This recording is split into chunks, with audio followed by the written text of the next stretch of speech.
All right. Well, hello, everybody, and welcome to our interview today. I have a special guest with me, Miss Alfreda Nasby. She is in the Chapter 2 movement. She is part of my inner circle. She's become not only a dear friend, but a sister to me. And I invited Alfreda on today to tell a little bit about her story, because I know that many of you will resonate with where she was and where she's now at. And so I'd love for you guys to listen to her story and find hope and inspiration and maybe believe that it's even possible for you as well, right? To move forward on a path and a trajectory that Alfreda is now on today. So welcome, Miss Alfreda Nasby. I like to call you Miss Canada. You are the only one in our group from Canada, and I love that. It's such an honor to have you here with us. So, why don't you tell us a little bit about you? You and your family, and just a little bit about yourself. Okay, thank you. And by the way, I love being called Miss Canada. That's probably going to be the one and only time. So, little anyway, yeah. I'm from Canada. I'm from actually the province of Alberta, right in the smack middle of Canada. If for anybody that doesn't really know where that is, and so my story, I have two children, a son and a daughter. Actually, I have my first grandson, and my husband and I, Michael, raised those two children together, and I'm very proud of them. A little bit of my background. Michael was my childhood sweetheart, and we were together since I was 15 years old.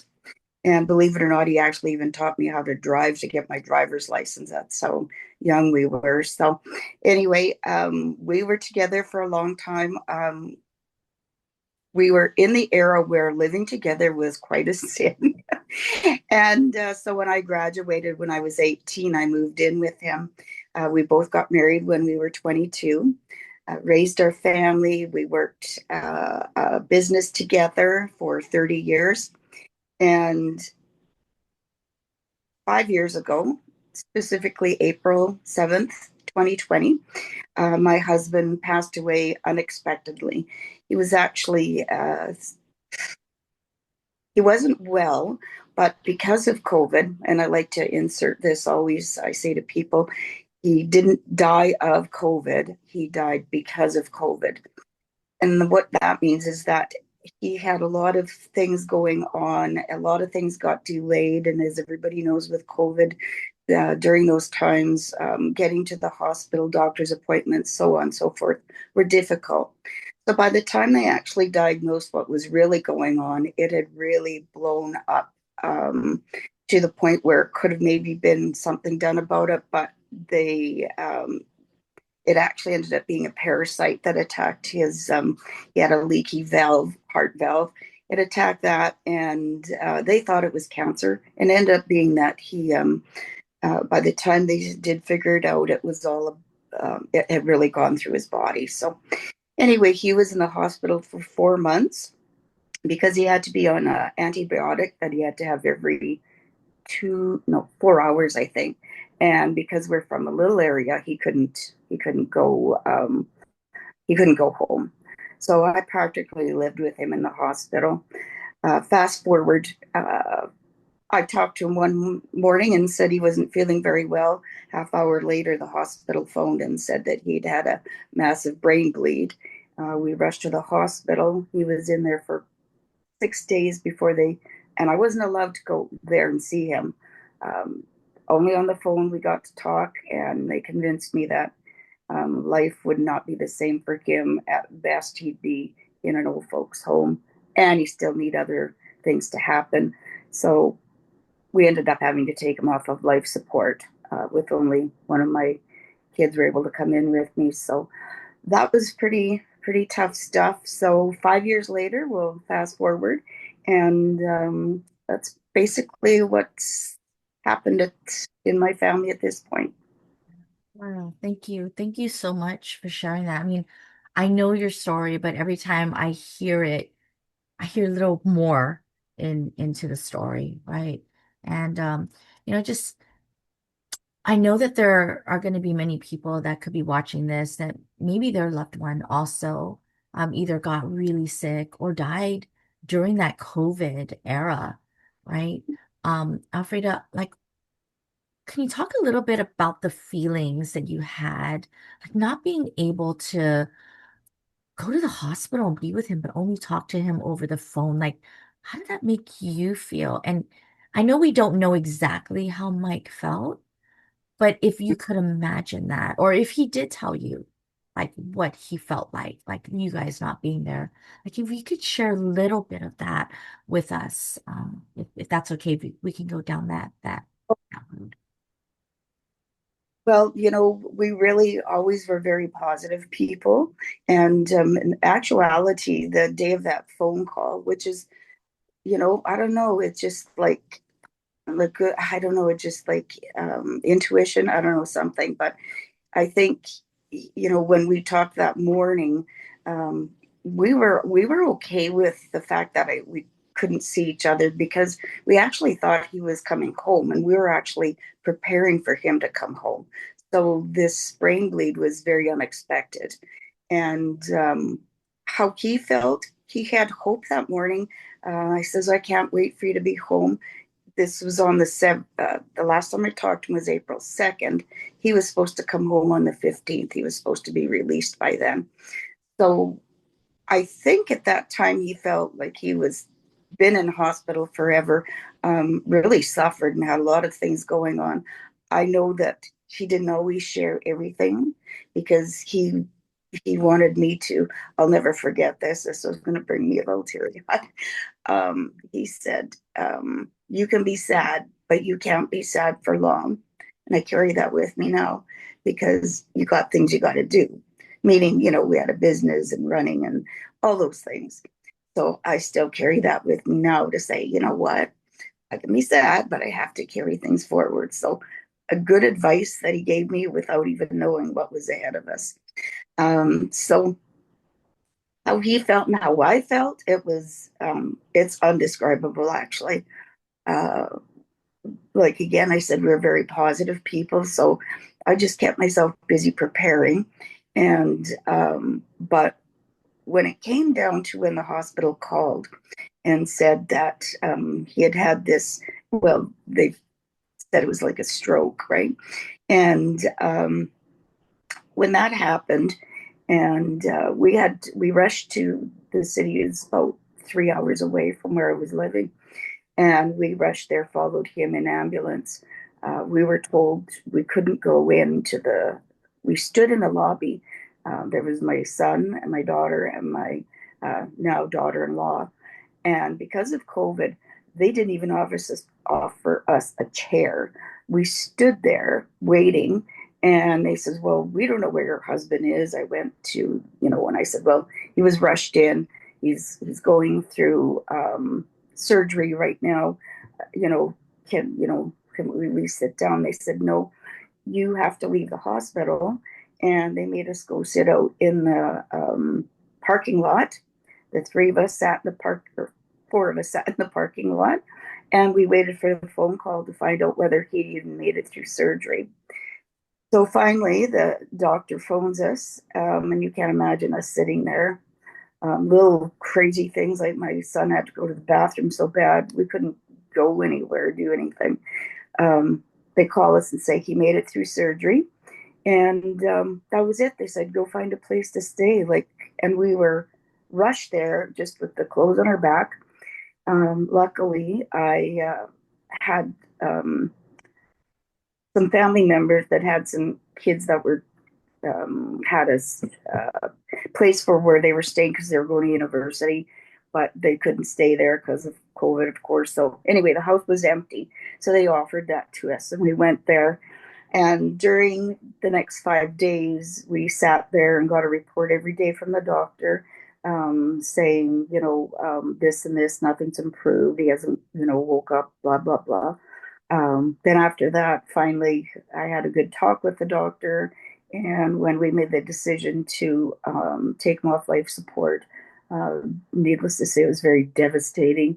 And then they said only one of us, besides myself, could go in when this happened. And when we went in there, um, first of all, I said, I'm going to go by myself because I have two children. And my son was very brave and he stood up and he says, Mom, we don't want you to go alone. And just give me a minute here.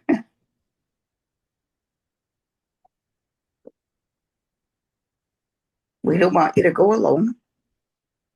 So my daughter stepped up and he says, You two go. We went. And after that, um, I remember them after we took him off life support, they said, stay as long as you want. And I said, um, there's no sense staying here because um, he's not here anymore. And when I go back, my son-in-law, his dad passed. That is how COVID affected us.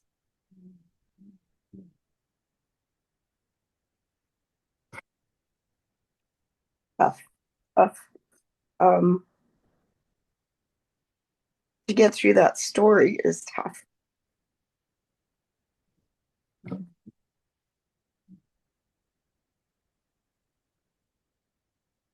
Thank you. Thank you so much for sharing that and for just allowing that vulnerability to come through. Um, we talk about this a lot and the triggers, right? When the triggers come up, right? But we know that the body will always store all of those memories. And so a lot of times it can feel like it just happened. Yes. Yeah. Just Well, happened. before I guess it's just maybe this morning. Sometimes I can tell the story and it's Yeah. okay, but like as a widow, it just comes in waves. Yeah. And Yeah. but it's get it out. It's good Yeah. to Yes. yeah. 100%. Yeah, for sure. Thank you. Thank you for taking us back to that place. Um, what was the moment, or was there several moments, right? I know for me there when somebody says, what was that moment? And I'm like, oh, man, there wasn't only one moment. There was a lot of moments in my life. So was there a time specifically when you realized that you did need help, right, after losing Mike? Um, or that something in your life had to change or shift? Right. Was there a moment or were there a series of moments that happened where you were like, enough is enough? Yeah, definitely. There was so fill you in, just a little bit more on that when of course after we couldn't have a funeral or anything. So those were really hard times. We had there was only the four of us again. Nobody was able to come and visit. We were all scared to death about COVID. I remember coming to my getting home, and the garage was, we were business owners, so we were very well known. My garage was full of flowers and food was being brought, but I had no people come because, um, of course, everybody was scared, especially at the very beginning. So we had food and everything brought, and during that time, I had my kids there, thank goodness, that really looked after me. And after they had to go back to work and, life goes back to normal for everybody, I was still stuck there. So I went to mediumship and went through that, and that was helpful. Read a whole bunch of books, did all those things, trying to just get myself back to being myself, just, a little bit, the new normal, you may want to call it. And that was probably for a couple, a year or two. Sorry, my time frames are sometimes No worries. not that doesn't matter. So anyway, remember one day I'm thinking, I know I need more than this. I need something. And so I just decided I would belong to some widow groups, specifically one in particular, and I just put up there, is there any other help? Like, I'm reaching out for some more help. I know there's something I need. I wasn't sure what it was, but I knew life had to be more than that. So anyway, that's kind of where you came in, and thank the Lord that you answered that text, and you reached out to me, and then I took the this the grief course, the 10-week course, I thought was okay. Yeah, this is great. I got tools. I know what I'm doing. And you said, there's another course that you might be interested in. Oh no, I got it. I think I got the tools. I know what I'm doing. I can do this by myself. And then after that, I realized, yep, maybe I can't do this by myself. And that's when I joined, beside Widow Rising, of course, on that, when I joined your Recovery to Discovery, the year program, which led to the inner circle. Because in the end, after the last 5 years, I have come to have, I've grown, I've embraced the sisterhood that we have. That is absolutely invaluable to me. And I'm on a journey now that I know I have the support for the rest of my life. And regardless of what happens to any of us in this group, we all have each other, and that's like a newfound family. Oh, that's so beautiful. And to be honest with you, like we are so honored to have you. Like you said growth, and all I could think was, oh my gosh, Alfreda has grown so much since I met you. I think it was a couple years ago, right? Already that we've known each other. We've known each other for at least 2 or 3 years, I'm guessing. Remember the time frame, but Yeah, yeah, I know. It feels like we've known each other forever. That's what I feel, right? I mean, yeah. It yeah, it's really really honoring. Um inside, inside this container of this community, not just the inner circle, but even just being a part of the chapter 2 movement, Alfreda, like what what part of being in this group has really grounded you, has really made you like believe, like you said, I have this sisterhood, I have this amazing support for my entire life. Like sometimes people will come into programs and they'll be like, oh, 3 months is too much, or oh my gosh, a whole year. I don't know that I could do a whole year. You're talking about a lifetime. So tell me, like, what kind of shifted in your mind and what makes it feel so sustainable for you and believe that you need this for a lifetime? that's an easy question, because as you're thinking to myself, um, well, I'm going to even give you a little example like this week because of your Thanksgiving. Happy Thanksgiving to the States, Thank you. by the way. So this week, we're taking a little bit of a break, and I'm thinking, oh, I'm not going to see my people because I'm so used to it now that when I'm having, and don't get me wrong, like I still get sad. I still get, I still have those moments, but I know much more how to cope with them and how to let them ride because of what you've taught me. And it's just something that really is kind of like my lifeline. I know that when I having a bad day, I know that once I do any of the group calls or the inner circle, I always feel if I come in at a low, our scale of 1 to 10, on being low. If I'm coming in as a 2 or 3, um, I'll guarantee you that I've stepped up. I'd be a 7 or an 8. I'm feeling much better because you feel fully understood. You don't have to explain to anybody. And we're all in the same boat, different stories, but same boat. And it's just something that I never, this is a new part of life. It's always going to be with me. And that's the same with anybody else. We all will carry this to the grave, right? Yeah, So, right. able to cope with it through all our life things, meaning, there's joy at the end as well. It's why we're called Chapter 2 Yeah. movement, Yeah. is we're learning how to, at this point, I'm thinking about, wanting to be in a relationship. I want to have a partner. And, but it comes with a lot of details that I didn't expect. And I get to talk with you guys about it. So it's not just about the whole grief thing, it's about going forward. And that's why, to me, it's going to be a lifetime thing for Mm. sure. Yeah, beautiful. I love that. Yes, it is so much more than grief. And we're women that are just stepping into this, I don't want to say like a new identity, but this empowering identity, right? This next chapter of our lives.